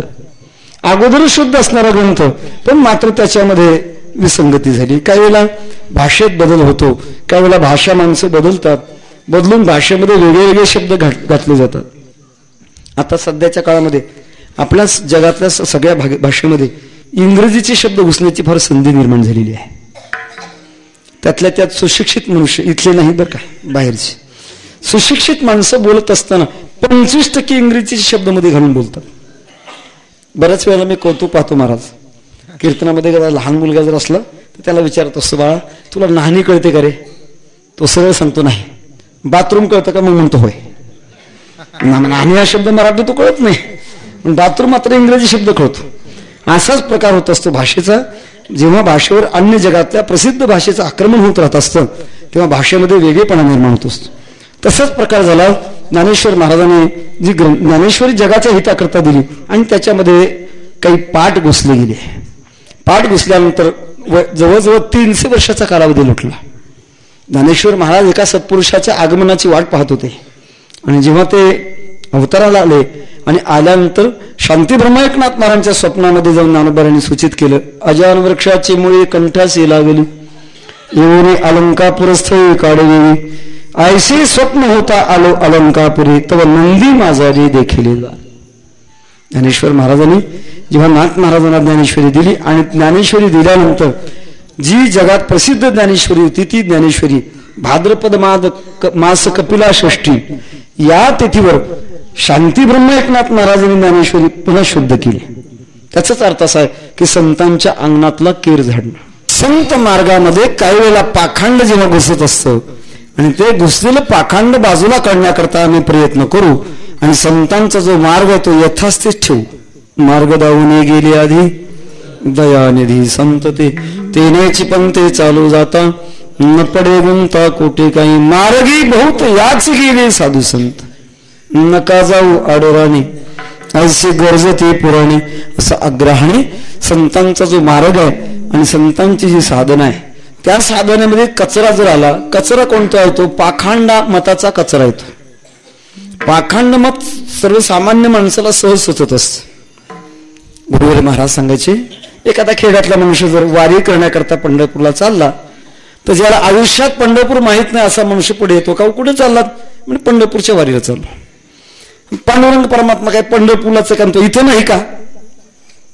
महाराज म्हणायचे, हे तुकोबारांना ज्ञानोबारांना माहित नव्हतं, हे याला माहित झालं होतं. भक्ती मार्गातलं पाखंडच आहे महाराज. अनेक प्रकारचे पाखंड घुसले जातात. ती पाखंड मात्र महाराज म्हणतात आम्ही नष्ट करणार, पाखंडाला पुढे येऊ देणार नाही. अशा संतांच्या मार्गाचा आम्ही स्वच्छ करू, तो निर्मळ अशा प्रकारचा ठेवू. आणि निर्मळ ठेवत असताना जबाबदारीने ज्यांना संतांचा मार्ग निर्मळ ठेवायचा आहे त्यांना स्वतः त्या पद्धतीप्रमाणे वागावं लागतं. अर्भकाचे साठी पंत हाती धेली पाठी, तैसे संत जगी क्रिया करून दावी ती अंगी. एक ऐकलेला प्रसंग आहे. वैकुंठ वर्षी गुरुनाम गुरु बंकट स्वामी महाराज एक अद्वितीय महापुरुष, ज्यांची वाणी परमतत्वाला स्पर्श झालेली आहे. त्याच्या परिणामामध्ये त्यांच्या मठामध्ये काकड्याच्या भजनाला 3 मजले गच्च भरायचे म्हणतात, दार लावायची पाळी यायची, इतकी गर्दी असायची काकड्याच्या भजनाला. आता कल्पना करण्यासारखी आहे कीर्तनाला किती गर्दी असेल, कारण वाणी परमतत्वाला स्पर्श झालेली होती. आणि त्या भजनाला त्या काळचे संगीताची देवता बालगंधर्व येऊन बसायचे. वास्तविक बालगंधर्व म्हणजे त्या काळातल्या महाराष्ट्रातले एक अजोड व्यक्तिमत्व. आणि तासनातास स्वामींच्या भजनाला येऊन बसायचे. गंमत एकदा अशी झाली की बालगंधर्वांच्या शिष्याने आणि स्वामी महाराजांना विनंती केली, स्वामी आमचे गुरुजी तुमच्या भजनाला तास तास येऊन बसतात. आमची विनंती आहे, आमच्या गुरुजीचं एक नाटक प्रसिद्ध आहे. ते नाटक म्हणजे एकच प्याला, त्याच्यामध्ये अश्लीलता काही नाही, सगळं चांगलं आहे, तुम्ही यावं अशी आमची प्रेमाची विनंती आहे. स्वामी महाराजांनी उत्तर दिलं, तुमच्या गुरु महाराजांचं जरी एकच प्याला नाटक चांगलं जरी असलं तरी मला नाटकाला येता येत नाही, कारण मी जर नाटकाला आलो तर माझ्या मागून येणारी माणसं तमाशाला जातील. तो सगळ्याचा मुद्दा असा की ज्यांना काही जबाबदारीने जगायचं आहे त्यांना काही फार मोठ्या अशा प्रकारची जबाबदारी सांभाळावी लागते. म्हणून तुमची उष्टा होई ते माझे भोजन, झाडावे अंगण खेर पुंजे. संतांच्या मार्गामध्ये जे काही पाखंडवाद निर्माण झालेला आहे तो मात्र आम्ही नष्ट करणार. या पद्धतीनं तुम्ही आमच्यावर जी कृपा केली आहे त्या कृपा करण्याच्या परिणामामध्ये आम्ही तुमच्या मार्गानुगमाने जाणार आहोत, मार्ग स्वच्छ ठेवणार आहोत. पण एक मात्र मोठी खंत आहे. काय खंत आहे? महाराज अभंगाच्या 4थ्या चरणामध्ये सांगतो, परियशे पुण्य नाही माझे गाठी, परियशे पुण्य नाही माझे गाठी, परियशे पुण्य नाही माझे गाठी, परियशे पुण्य नाही माझे गाठी. पाया सोडे पाया सोडे गेले पडे पाया सोडे पाया सोडे गेले पडे पाया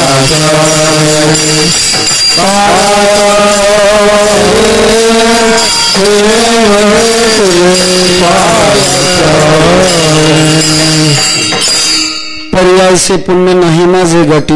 एक अडचण आहे. काय अडचण आहे? ज्या पुण्याने मी तुमच्या पायाजवळ सतत राहीन असं पुण्य मात्र माझ्याकडे कमी आहे. संतांच्या पायाजवळ जाण्याकरता पुण्याशिवाय दुसरे कुठलाच पर्याय नाही. आपण संत वाङ्मयाचं परिशीलन जर केलं तर संतांच्या जवळ जाण्याकरता लागणारी शक्ती कोणती? फक्त एकच उत्तर मिळतं, ते म्हणजे पुण्य. पूर्वजन्मे सुकृते थोर केली, पूर्वजन्मे सुकृते पूर्वजन्मी सुकृते थोर केली, पूर्वजन्मी सुकृते थोर केली.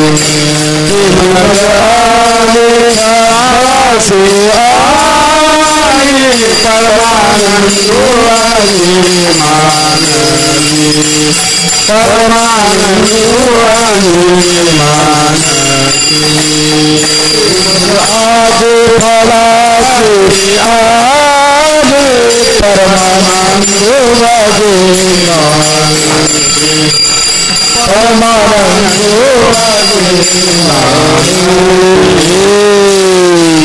पूर्वजन्माचा अर्थ असा की पूर्व काळामध्ये मी पुण्य पोषली असाधारण फार मोठ्या मोठ्या पुण्याचा संचय केला.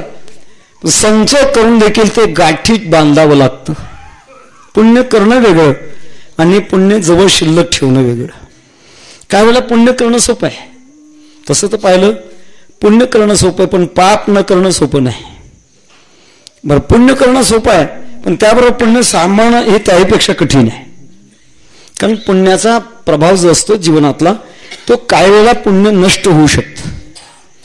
कारण पुण्य हरण करण्याकरता अनेक गोष्टी असतात. एखाद्या वेळेला आपण जे पुण्यकर्म केलंय ते पुण्यकर्म आपल्या प्रसिद्धीकरता जर आपण वापरलं तर पुण्यशक्ती प्रसिद्धीकरता कामाला जाते आणि पुण्य पुन्हा राहत नाही. तुकोबाराने एका ठिकाणी म्हणावं लागलं, ऐसा लाभ बांधा गाठी. हे बांधून घ्या, पुण्य बांधता आलं पाहिजे. आपल्याला इच्छित ठिकाणापर्यंत पोहोचेपर्यंत आपण केलेली जी साधना आहे ती साधना सामर्थ्याने सांभाळता आली पाहिजे. दोन गोष्टींमध्ये बाद होत असतो. जर प्रसिद्धी करता साधना जर बाहेर आली तर त्याच्या परिणामामध्ये ती साधना तिथे संपत असते. महाराजांचा एक अभंग आहे, न सांगावे वर्म जने असो द्यावा भ्रम, उगीच लागतील पाठी रीती होतील हिमपुटी. आणि दुसरा प्रकार असा आहे, आपण केलेलं पुण्य ते प्रापंचिक कार्याकरता त्याचा जर आपण संकल्प केला तर ती पुण्यशक्ती संसारिक कामाकरता खर्च होते.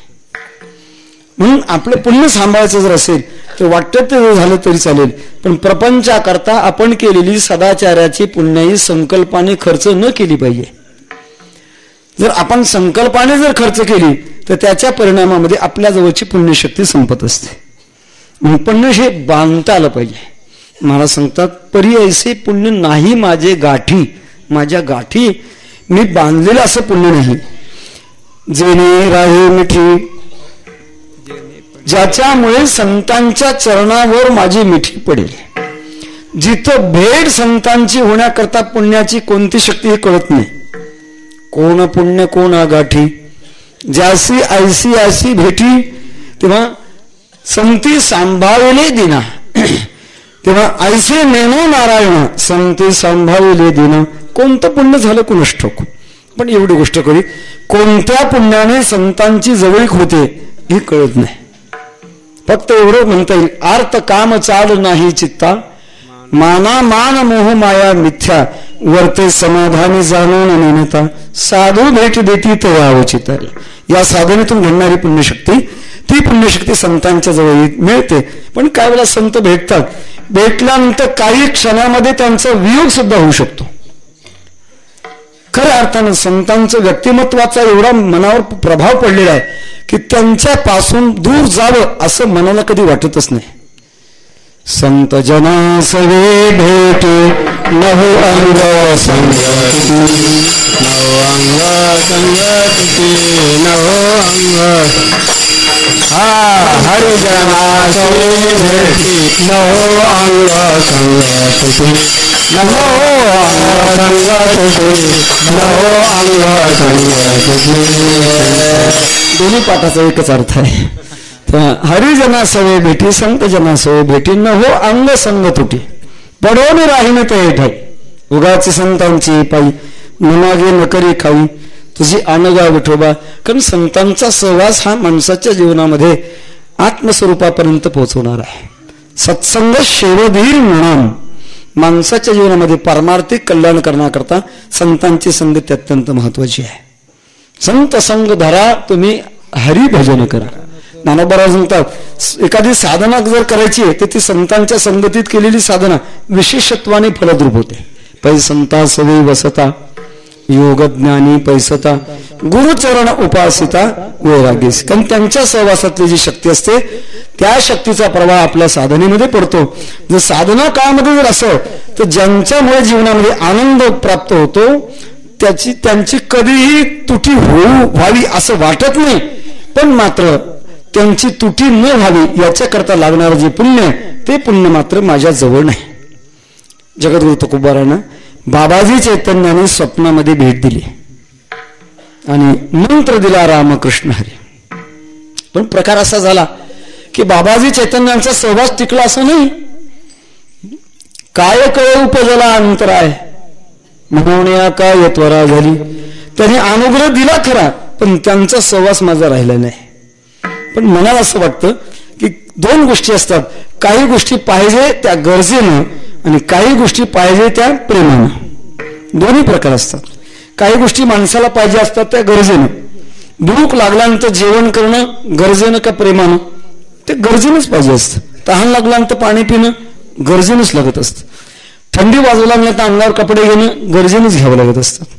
आणि काही वेळेला माणसं पोट भरल्यानंतर जेवण करतात ते गरजेनं करतात आणि पोटभर जेवण झाल्यानंतर तंबाखू खातात ते गरजेनं खातात का? अजिबात नाही. गुटखा खातात ते गरजेनं खातात का? अजिबात वाईट प्रेमानेच खातात. पाणी पितात ते गरजेनं पितात. काही माणसं पितात कंसात ते गरजेनं पितात का प्रेमाने पितात? त्याचं उत्तर नुसतं प्रेमाने नाही, वाईट प्रेमाने पितात. तर सांगण्याचा मुद्दा असा की संत अगोदर हवे आहेत. आपण बंधनातून मुक्त होण्याकरता संतांची आवश्यकता आहे, गरज आहे. पण जेव्हा ती गरज भागली आणि भागल्यानंतर पुन्हा मात्र संत आपल्या जीवनामध्ये का पाहिजेत? माझे जातीचे मज भेटो कोणी, आवडीचे धनी फोडावं. मला वाटतं की त्यांच्या सहवासामध्ये सतत राहावं, त्यांचा वियोग होऊ नये. पण तो वियोग न व्हावा याच्याकरता माझ्याजवळ तेवढं पुण्य नाही, ही माझ्या जीवनातली खंत आहे.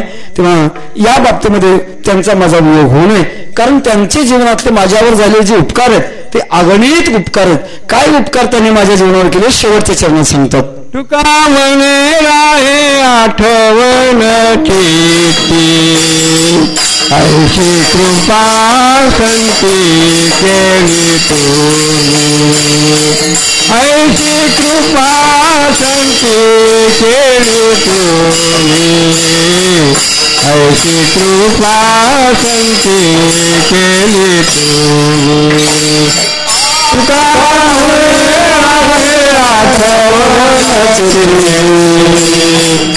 ऐशी कृपा संती केली तुम्ही ऐशी कृपा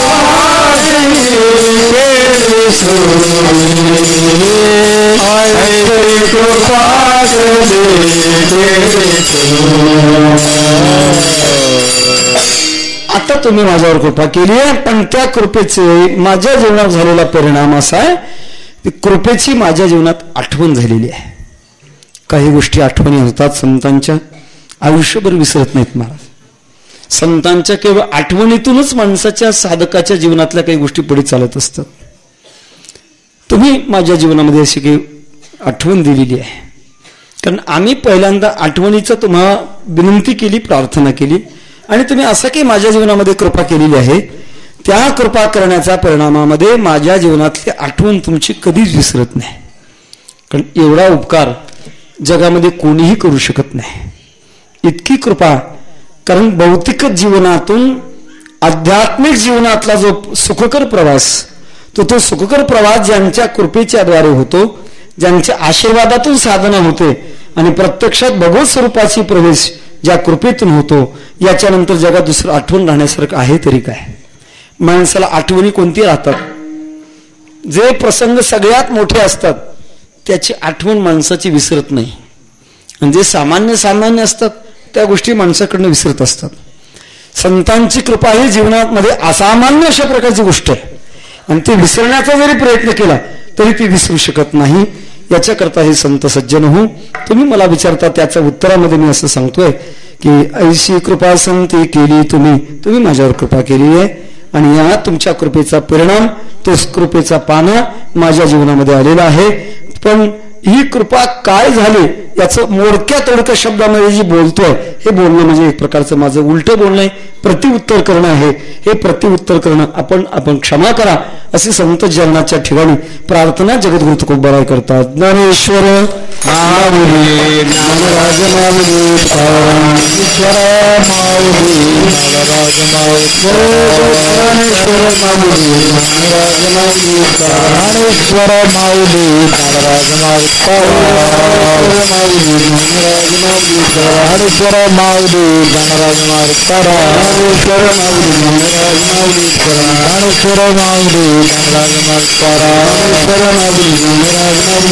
ज्ञानेश्वर माऊली ज्ञानराज माऊली ज्ञानेश्वर माऊली ज्ञानेश्वर माऊली ज्ञानराज माऊली ज्ञानेश्वर माऊली ज्ञानेश्वर माऊली ज्ञानराज माऊली ज्ञानेश्वर माऊली ज्ञानराज माऊली ज्ञानेश्वर माऊली ज्ञानराज माऊली ज्ञानेश्वर माऊली ज्ञानराज माऊली